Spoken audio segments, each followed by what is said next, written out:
Hi friends, welcome to metro story. நம்மளுடைய serial வந்து இன்றைக்கி எப்படி ஹாப்பி ஹெண்டிங்காக செம்மையாக வந்து போச்சு, அது எப்படின்னு பார்த்துடலாம். ஸோ விஜய் காவேரி ஆர்த்தி எடுத்து பாட்டிமா உள்ளே கூட்டிகிட்டு போயிடுறாங்க. உள்ளே கூட்டிகிட்டு போயிட்டு எல்லோரும் உட்காந்து பேசுகிறாங்க. என்ன சித்தப்பா, நான் வந்துட்டேன், நீங்கள் என்ன வரமாட்டேன்னு நினச்சிங்களா அப்படின்ற மாதிரியே சித்தப்பா கலைக்கிறாரு. அதெல்லாம் ஒன்றும் இல்லை, அதான் நீ அப்படியே விட்டுட்டு போயிட்டல, இங்கே யார் பார்த்துக்கிறதுன்னு, நீங்கள் பொறுப்பாக இருந்தால் நான் ஏன் விட்டுட்டு போகிறேன் அப்படின்ற மாதிரி விஜய் வந்து கவுண்டர் கொடுக்குறாரு. ஸோ அதுக்கப்புறம் பாட்டி வந்து காவேரி தான் விஜய் கூட்டிகிட்டு வந்ததா அப்படின்னு சொல்லி சந்தோஷப்படுறாங்க. ஸோ விஜய் வந்து பாட்டிமா கூட இருக்கிறத பார்த்து காவேரியும் ஹாப்பி. அதுக்கப்புறம் காவேரி தனியாக வரும்போது தாத்தா வந்து காவேரி கிட்ட தேங்க்ஸ்மா நீ கூட்டிகிட்டு வந்ததுக்கு அப்படின்னு சொல்கிறாங்க. எல்லோரும் இனிமேல் ஒன்றா இருக்கலாம் அப்படின்னு. அப்புறம் தனியாக ரூமில் வந்து பாட்டி, விஜய், சித்தி, காவேரி எல்லோரும் பார்த்து நீ எனக்கு சீக்கிரமாக வந்து எனக்கு பையனும் பொண்ணும் பெற்று கொடுக்கணும் அப்படின்னு. விஜய் மட்டும் வந்தால் பரவாயில்லையா, நான் வர தேவையில்லையா அப்படிங்கிற மாதிரி மறுபடியும் டாபிக் எடுக்கிறாங்க. இதை பற்றி யாரும் பேசக்கூடாது அப்படின்ற மாதிரி விஜய் வந்து சொல்லிடுறாரு. சரி, நீங்கள் 2 பேரும் தான் இனிமேல் எங்களுக்கு அப்படின்னு. நான் வந்து விஜய் என் கூட இருந்தால் நீ என் கூட இருக்கணும், பசுபதி பற்றி தான் எனக்கு கவலையாக இருக்குன்னு. பசுபதி பார்த்தீங்கன்னா பசுபதி சம்மந்தம் தான் சொல்லணும் அப்படின்ற மாதிரி விஜய் சித்திக்கு வந்து டார்கெட் பண்ணுறாங்க.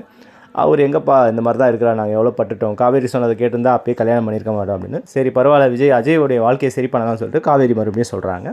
விஜய் வந்து இதுக்கப்புறம் நாங்கள் இங்கே தான் இருப்போம், உங்களை பார்த்து கூட நீங்கள் கவலைப்படாமல் இருங்க அப்படின்னு சொல்லிடுறாங்க. ஸோ அப்புறம் தாத்தாவும் சித்தப்பாவும் பேசுகிறாங்க. கம்பெனியை பார்த்து இனிமேல் விஜய் வந்து டேக் ஓவர் பண்ணிவிடுவான் அப்படின்னு. ஏன் இப்போ அவன் வந்து நாங்கள் தான் பார்த்துட்டு தானே இருக்கணும், அவன் விட்டுட்டு போனாலும் ஆஃபீஸ் ஒழுங்காக நடந்தது இல்லையா, இப்போ அவன் வந்துட்டு அவன் பார்த்துக்க போகிறான் அப்படின்ற மாதிரி சித்தப்பா கிட்ட சொல்கிறாங்க. சித்தப்பா உடனே கோவமாக ஏஞ்சி போயிடுறாரு.